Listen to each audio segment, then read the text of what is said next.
So let me ask you this. What would you do if you found yourself in a job which paid over €120,000 a year to do almost nothing? Would you sue your employer?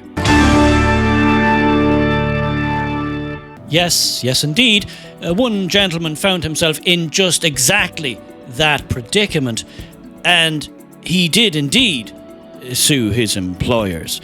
For me, I don't know.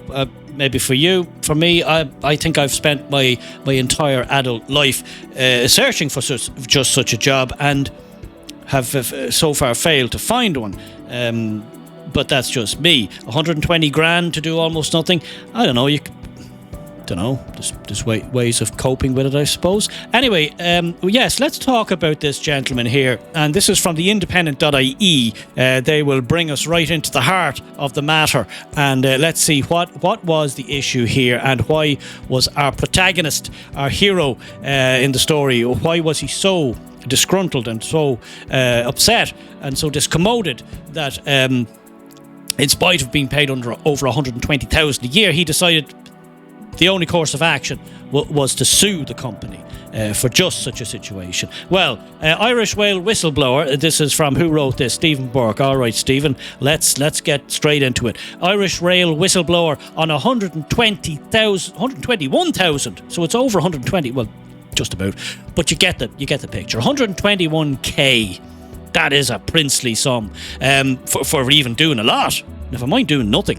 Mostly spends days reading newspapers and going for walks after duties, quote, hacked down to nothing. WRC here, that's the Work Relations Commission or Committee or whatever. So they adjudicate on employment matters commission. Yeah, that's it. The Works Relations Commission, isn't it? Yeah, anyway, look, that's not the point. Stay on message. A finance manager at Irish Rail says his duties were, quote, hacked down to nothing after he made a protected disclosure 9 years ago. And he now spends most of his working week in a 121 grand a year job reading newspapers, eating sandwiches and going for long walks. Like I said, not doing a whole lot work-wise. This is the problem, supposedly. I'd say if I got something that requires me to do work once in a week, I'd be thrilled. Dermot Alistair Mills told the Workplace Relations Commission, that's the one, WRC, at a hearing yesterday.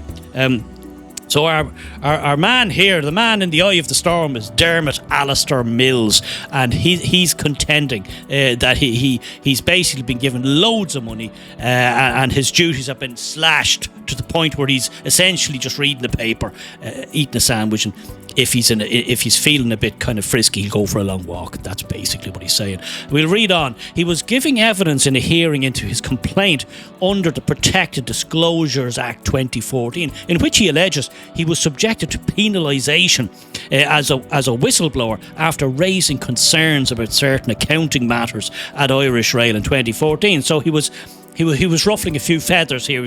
He was, whistleblowers are lads or lassies who blow the lid on some skullduggery, some issues within an organisation that are corrupt or that are things going wrong in some way, shape or form, and somebody then basically blows the lid or comes out and says, listen, the whole thing is falling apart here. We have all corrupt practices going on, and so you need to highlight it. And so sometimes people like that are basically penalised, and that's what he's saying here. He was one such guy. Irish Rail accepts Mr. Mills made a protected disclosure, but denies penalisation, arguing that the WRC only has jurisdiction to rule on the extent of any alleged penalisation as it relates to the complainant's failure to secure a more senior post during a 2018 recruitment process. So they're trying to muddy the waters here, saying, no, it was nothing at all to do with the fact that he blew the lid on all this corruption and corrupt practices that were going on.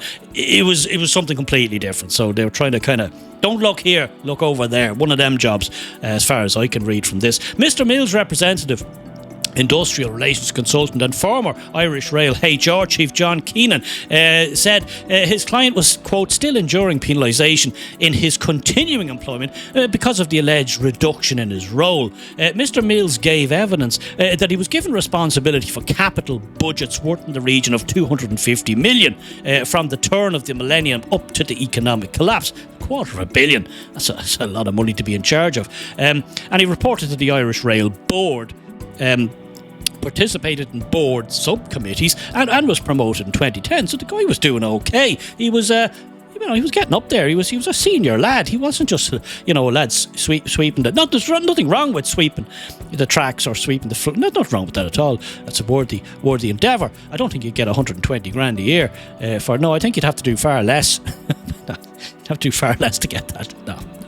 No. Anyway, this is just one outlier case. However, he said after that he'd been bullied to the extent that he took 3 months sick leave in 2013, only returning to work that year on the foot of an undertaking by the company that he would have, quote, the same status, same seniority and the same salary. So things must have been getting a bit hairy, and he was overloaded with stress or some such thing, and he basically took 3 months off to recover. And then the company said, look, come back. We'll be good. Everything will be grand. We'll be all back to normal. We'll have the same status, the same job, same.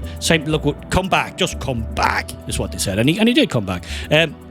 Mr Mills was paid the same salary and was told he would have responsibilities as a finance manager, accounting for fixed assets worth billions.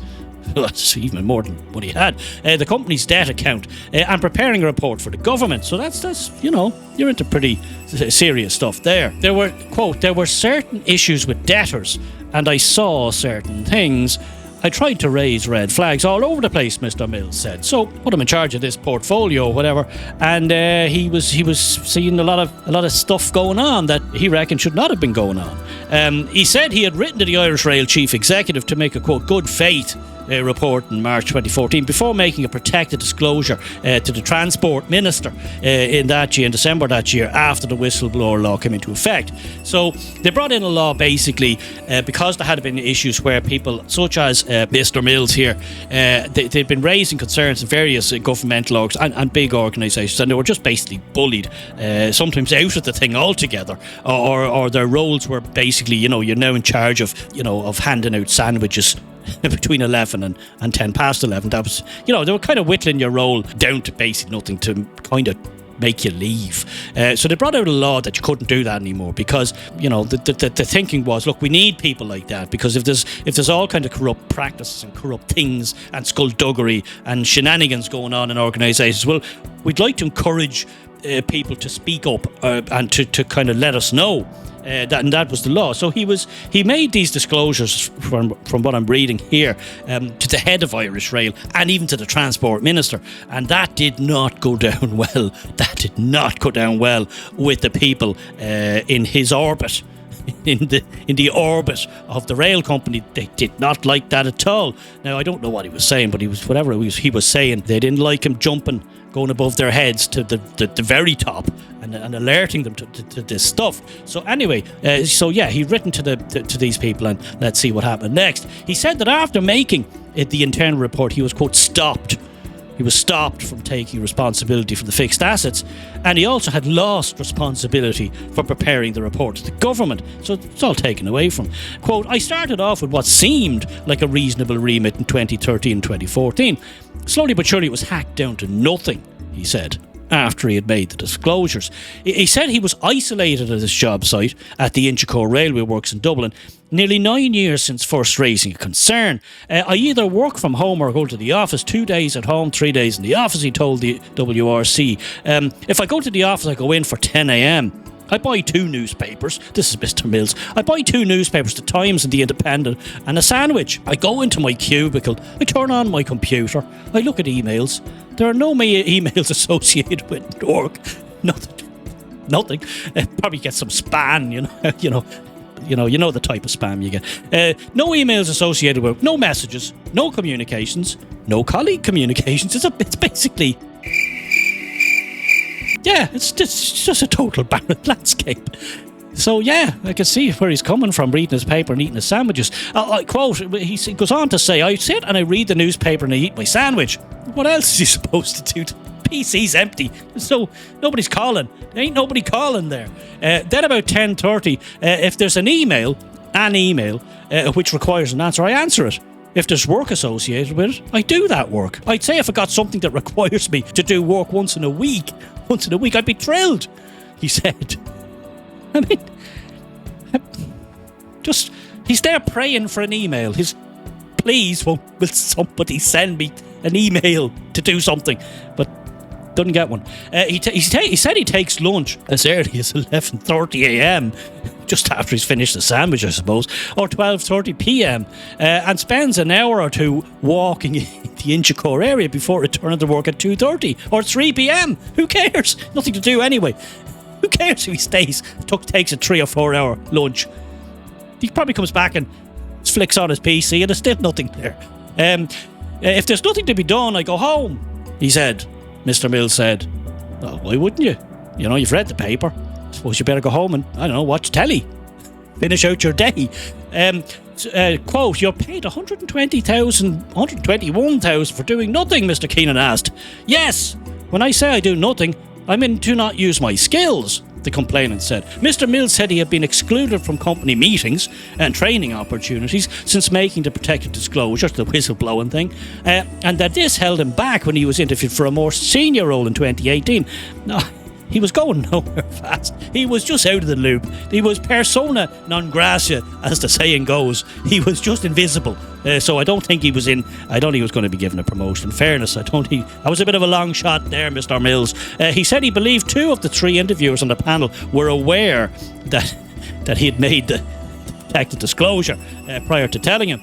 I'm sure they knew. Yeah, these things get around, these organisations. Everybody knows who's the lad. Everybody knows who's the lad. Who's the lad who snitched. No, I don't mean that. The whistleblower, I mean.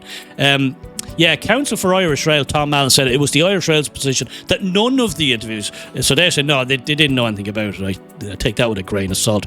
Cross-examining Mr. Mills, he said complainant had written an email about being excluded from meetings and suggested the company was discriminating against him on the basis of age and nationality.